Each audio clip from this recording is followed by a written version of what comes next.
In today's video, I'm going to teach you how to log into Discord account. We'll walk through 3 easy methods so you can get into your account on a computer, on your phone, or by using a quick QR code. I'll explain what you'll see on each screen and share a few simple tips to keep everything smooth and secure. Let's start on a computer or in a web browser.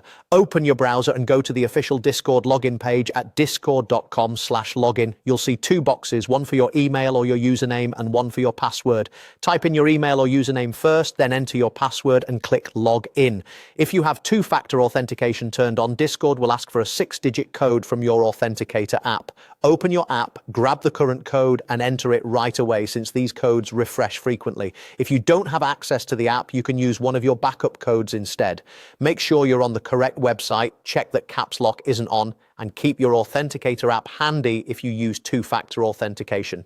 Now let's do the same on mobile, whether you're on Android or iOS. Open the Discord app and tap login on the welcome screen. Enter your email or your username, then your password, and tap to proceed. If 2-factor authentication is required, the app will prompt you for the 6-digit code. Open your authenticator app, enter the code, and you'll be signed in. A quick tip here, make sure your internet connection is stable and that your Discord app is up to date to avoid login hiccups. Finally, the fastest way to sign in on a computer is with a QR code. On your computer, go to the Discord login page and click Login with QR code. A square code will appear on the screen. On your phone, open the Discord app, tap your profile icon, then select Scan QR code.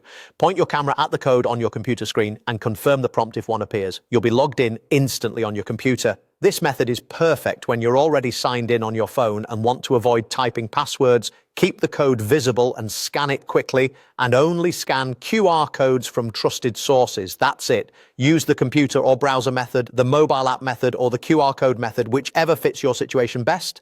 Keep your login details secure, never share your authentication codes, and store your backup codes safely. Thanks for watching and happy chatting on Discord.